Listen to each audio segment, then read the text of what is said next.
Federalism, Socialism, Antidemagogism. Rene Berthier. The concept of self-management is in itself rather confusing.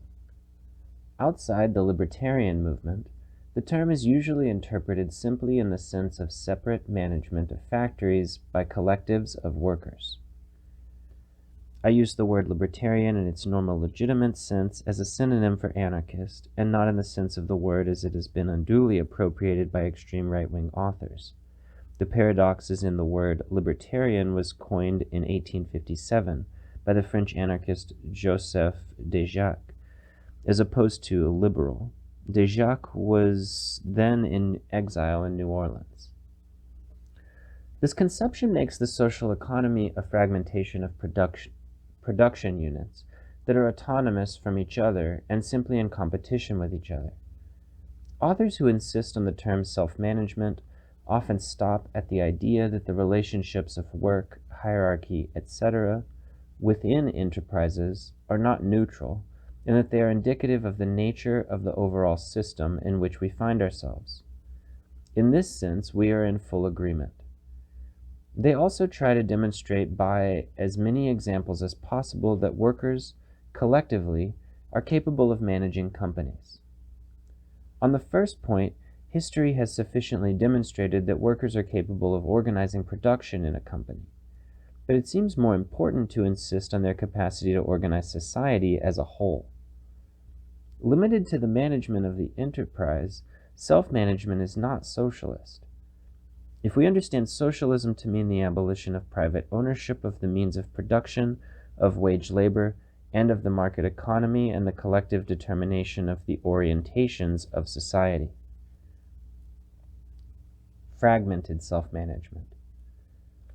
Self-management limited to the management of the enterprise by the workers implies that the latter organize their work entirely autonomously, but also that they determine autonomously at the level of their production unit the allocation of surplus product, the allocation of income, investments, etc.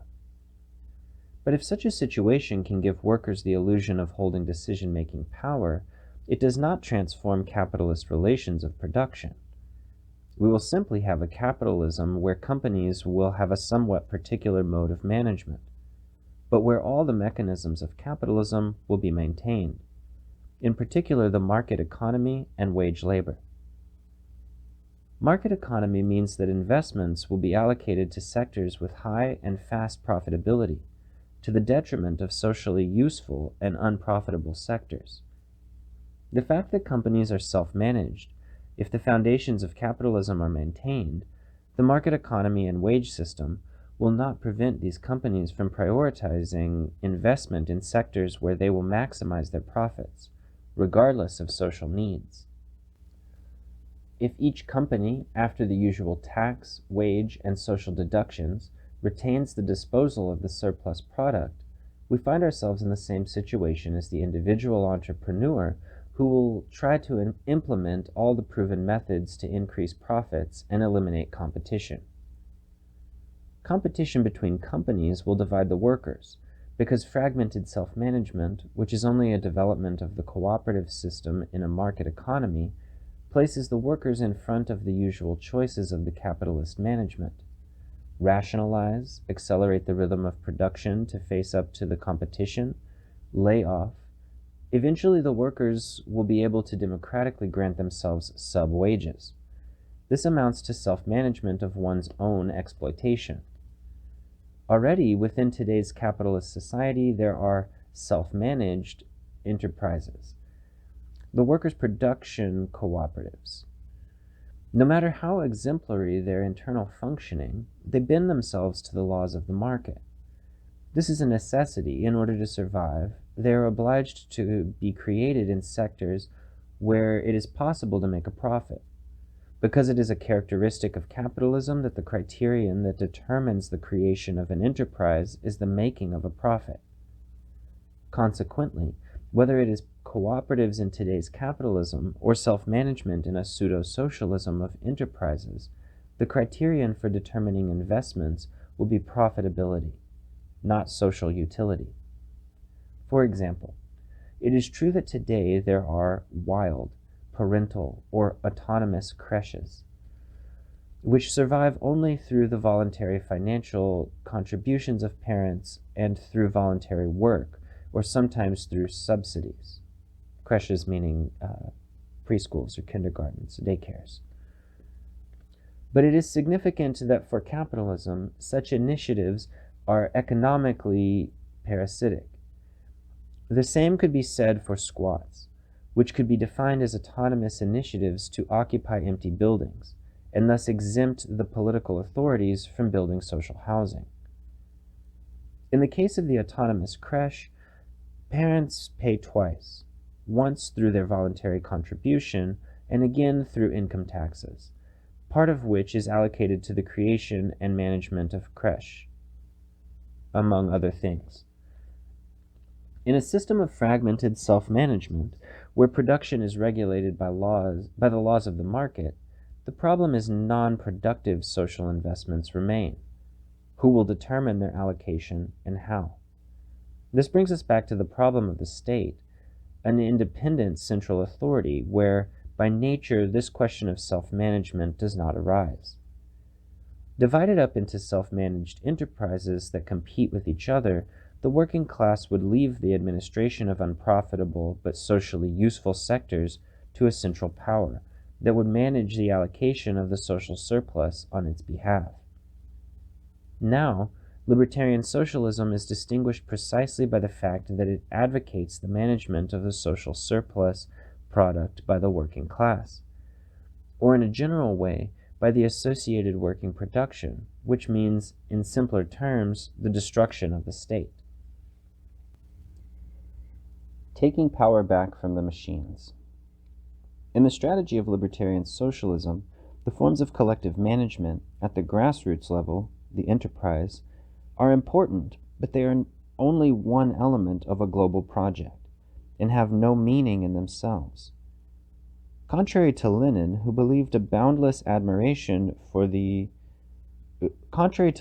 developed a boundless admiration for the forms of production of developed industrial capitalism, Taylorism, assembly line work, etc., and who intended to make the Soviet economy adopt these forms, we think that they should be destroyed and alternative forms proposed, because the very forms of work in the capitalist regime are inseparable elements of the condition of the exploited.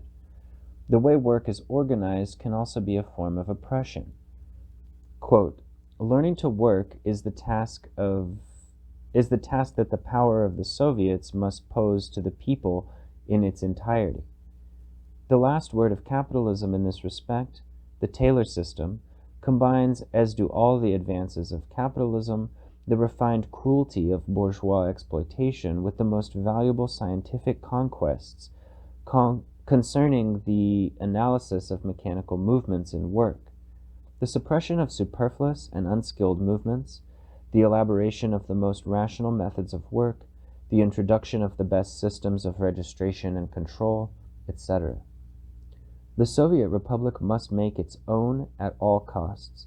These most valuable achievements of science and technology in this field, we shall be able to achieve socialism precisely to the extent that we succeed in combining Soviet power and the Soviet system of management with the latest advances in capitalism.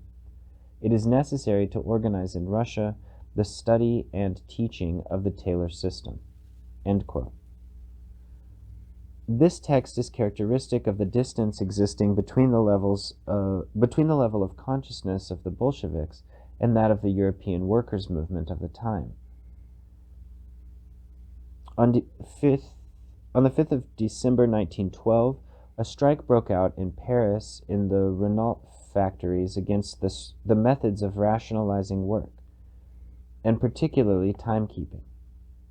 If he had known about it, Lenin would probably have called it counter-revolutionary. It is moreover significant that while Lenin was making the apology of Taylorism, Merheim, a revolutionary syndicalist, published in number 108 and 109 through 10 of La Vie Ouvrière, La Vie Ouvrière was a weekly illustrated syndicalist magazine close to the CGT, created in 1909 by revolutionary syndicalists, among whom was Pierre Monod. An extremely critical study of this application of the same system, where Merheim concluded, quote, "In the employer's apprenticeship schools, specialists will be trained without initiative, without will, without conscience, without dignity, following the leader like a dog follows its master, demanding that it does not leave its heel for a moment.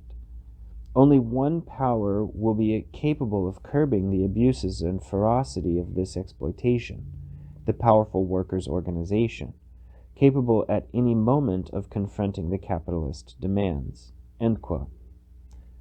Merheim is not making a reactionary, backward-looking critique of the Taylor system, as skilled craftsmen crushed by modern methods of production would do, an argument often used by Marxists to demonstrate that syndicalism is the past and Marxism the future.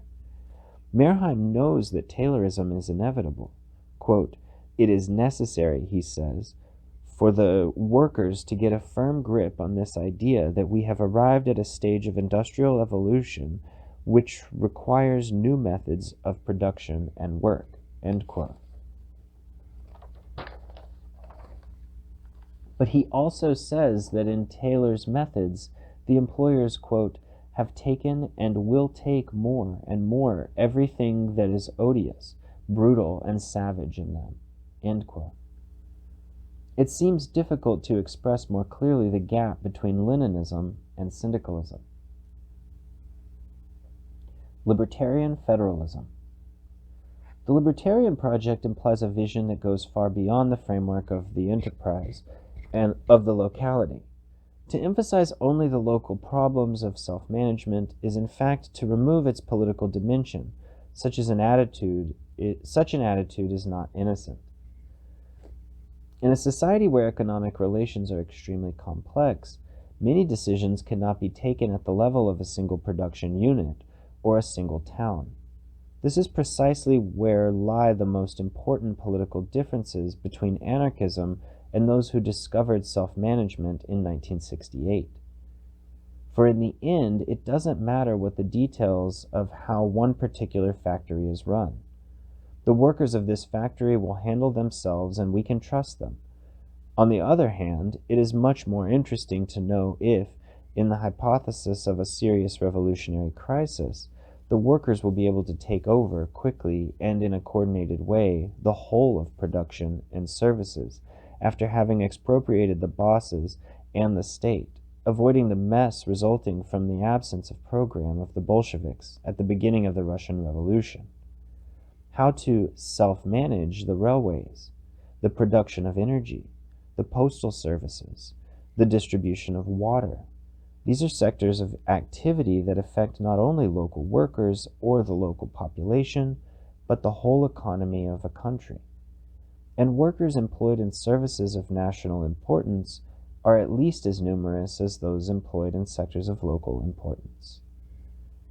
It is obviously unthinkable that there is no overall coordination of these activities. This coordination which makes it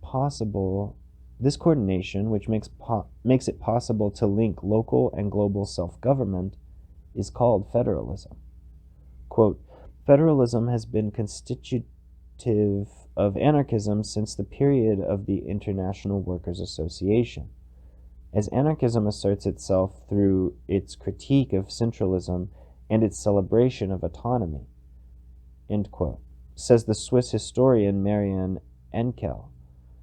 But she adds that, quote, "It is federalism that is the antonym of centralization, not decentralization," end quote. There's a tendency to oppose centralization and bureaucratization with decentralization. This is partly a false problem. Referring to Switzerland, Bakunin said that economic centralization, quote, "is one of the essential conditions for the development of wealth, and this centralization would have been impossible if the political autonomy of the cantons had not been abolished." But he adds that centralization must be carried out from the bottom up, from the circumference to the center, and that all functions must be independent and govern themselves. End quote. In short, a distinction must be made between the decision-making process and the execution process. Quote, economic centralization, an essential condition of civilization, creates freedom, but political centralization kills it by destroying, for the benefit of the rulers, the life and spontaneous action of the people. End quote. Federalism makes it possible to overcome the false alternative of centralization and decentralization. The decision-making process is rather a political one, and its elaboration must proceed, quote, from the bottom up, from the circumference to the center, end quote, i.e., it must be decentralized. The execution process is only the result of the decision process. It is the implementation of the decisions. It has a functional aspect and can only be centralized or, for those who do not like the word, must be coordinated in a coherent whole at the level of the global society. The functioning of the railways at the level of a country or even a continent cannot be carried out on the basis of autonomous affinity groups. There are two principles which express the difference between federalism and so-called democratic centralism. If we imagine an organization diagram of the democratic centralism type, all the links are vertical. Information can only circulate from the bottom to the top. The top can, possibly, send some of it back down, and initiatives can only be taken with the approval of the top level. If we take the example of a political organization operating on the basis of democratic centralism, the party branch in town A cannot contact the branch in town B without the agreement of the party body above it.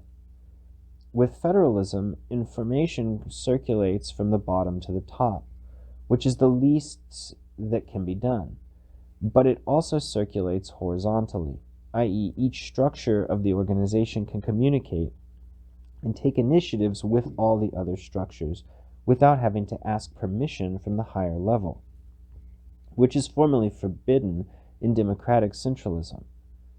These horizontal links also ensure that information flows from the top down, that the top does not withhold information for its own use, since each instance of the organization can communicate with the other instances and obtain information.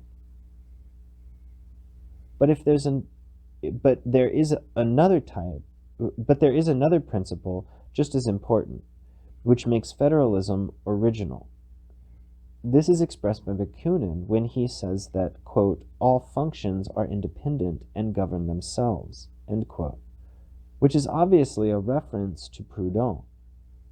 Political decentralization does not mean the creation of a myriad of independent organizations that would compete to oppose each other, as happened, for example, in the Donets during the Russian Revolution. Metallurgical factories and mines denied each other the supply of iron and coal on credit. This second principle of federalism is that while all the bodies of the organization are interdependent within the framework of an overall project, the central body does not substitute itself for each of the structures as far as their own problems are concerned. Each part of the organization is independent within the framework and limits of its functions and powers. But they are also responsible, always within their remit, for the smooth running of the whole.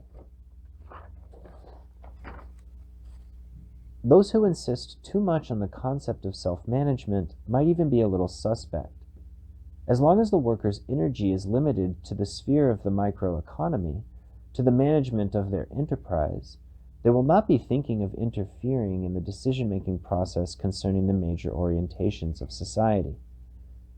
Not that the problem of workers' management of the enterprise is not important, it simply needs to be given its relative importance.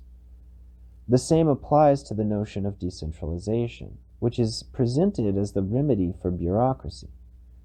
On the contrary, decentralization can be the origin of the creation of multiple local bureaucracies, of disgusting feudalisms based on mafia-like relations between local dignitaries.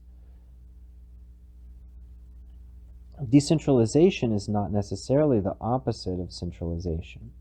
It can be the other side of the same coin. It can be a method of reconstructing a different centralization of power by decongesting the center, delegating what it does not want to or does not succeed in controlling. Quote, "This decentralization has nothing to do with the federalist organizational framework, in which the concept of center and periphery is outdated, because each point is at the center of the relations which concern it. While in authoritarian decentralization, the center decides everything it can decide and delegates everything that escapes or risks escaping it. In federative decentralization, it is the associative unit that decides on its own everything that is within its competence, and with all the other units everything that is of common relevance, according to agreements in temporary or permanent coordinating bodies." End quote. Self-management, in the sense of the management of their own existence by the interested parties themselves, is inherent to libertarian federalism. Libertarian federalism is generalized self-management.